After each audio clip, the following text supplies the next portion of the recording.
said King wasn't a founding member of Lynyrd Skynyrd and he wasn't with them on October 28, 1977 when their plane crashed and killed frontman Ronnie Van Zant, guitarist Steve Gaines and several others.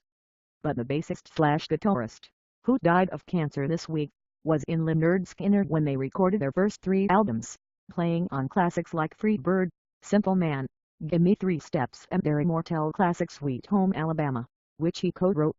"We wrote that song in half an hour," King told Classic Bands in 2006. "The song came real quick.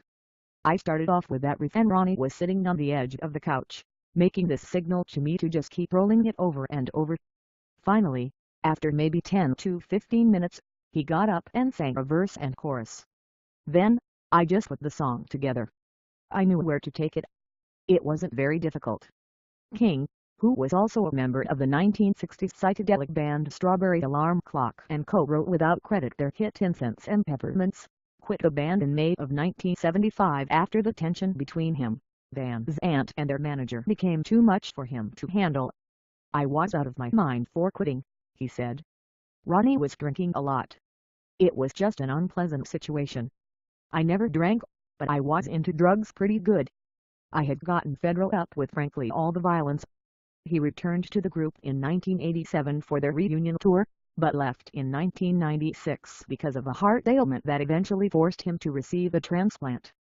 The group continued to tour at a punishing pace after he left, and in 2006 when they were inducted into the Rock and Roll Hall of Fame they invited every living ex-member to perform with them, including King.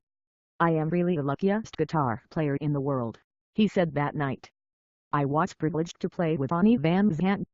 I wrote the one great lick to Sweet Home Alabama and it was God's gift to me. When I saw Solomon Burke play tonight I felt like the fat guy at his first night at Shawshank. I don't belong here. I'm a very lucky guitar player." The group then put aside all their differences to perform Sweet Home Alabama and Free Bird, which you can watch right here.